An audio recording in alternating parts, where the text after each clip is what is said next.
Sneha steel and furniture centre Salgare. आमच्याकडे steel भांडी, संसार उपयोगी साहित्य, sofa set, furniture, cooler, dining table, आटा चक्की व इतर साहित्यांचे एकमेव ठिकाण एक, व्हरायटी अनेक। आता शुभ मुहूर्ताची सुरुवात सलगरेतील स्नेहा स्टील मधील खरेदीनेच। वाजवी दर, सजवा फर्निचरने तुमचे घर। सर्व साहित्यावर बजाज फायनान्सची खास सोय उपलब्ध।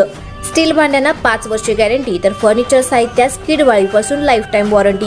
खात्रीशीर खरेदीसाठी मिरज पूर्व भागातील एकमेव ठिकाण Sneha steel and furniture centre Salgare. आमचा पत्ता रवींद्र वस्त्रनिकेतन शेजारी सलगरे। संपर्क 90 96 25 91 38। प्रत्येक बातमीतील घटनेच्या वास्तविकतेची तुलना थेट पाहत रहा सांगली अपडेट।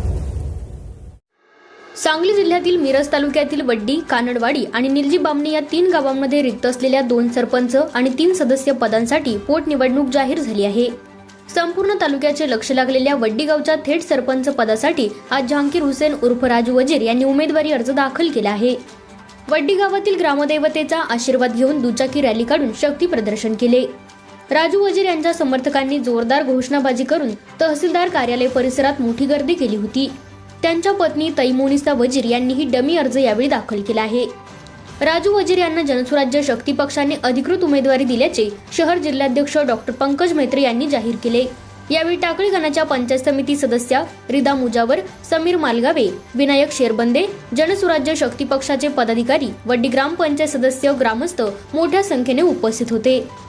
जनसुराज्य शक्ती पक्षाचे संस्थापक अध्यक्ष आमदार विनयजी कोरे सावकार, प्रदेशाध्यक्ष समितदादा कदम यांच्या नेतृत्वाखाली वड्डी ग्रामपंचायतचा विकासासाठी निधी आणून गावचा सर्वांगीण विकास करण्याचा संकल्प राजू वजीर यांनी व्यक्त करून विजय निश्चित असल्याचा विश्वास व्यक्त केला आहे। मी झाकीर हुसेन उर्फ राजूभाई वजीर, वड्डी ग्रामपंचायतची पोटनिवडणूक लागलेली आहे। त्या निमित्तानं आज मी भरपूर संख्येच्या उपस्थितीत अर्ज भरलेला आहे आणि येणाऱ्या काळात वड्डी गावच्या विकासासाठी मी कटिबद्ध राहणार आहे आणि आमचे नेते समितदादा कदम यांच्या नेतृत्वाखाली गावात कुठल्याही प्रकारची निधी कमी पडू देणार नाही असं त्यांचा शब्द आहे आणि येणाऱ्या काळात गावचा विकास करणं हे एक ध्येय राहील। आणि माझ्याबरोबर सगळे बंधू भगिनी अर्ज भरण्यासाठी आलेत, त्यांचं माझ्याकडून आभार आहे आणि येणाऱ्या काळात मी बहुमतानं निवडून येणार आहे। मला आज एवढ्या संख्येच्या उपस्थितीनं दिसले की आपण जिंकलोय, हे मी एवढं सांगून थांबतो। नमस्कार। चालू ग्रामपंचायतीमध्ये माझ्याकडे 7 सदस्यांचा पूर्णपणे पाठिंबा आहे। माझ्याकडे प्रत्येक समाजाची लोक मला पूर्ण येऊन पाठिंबा दिलेला आहे आणि येणाऱ्या काळात मी भरघोस मताने विजय होणार आहे।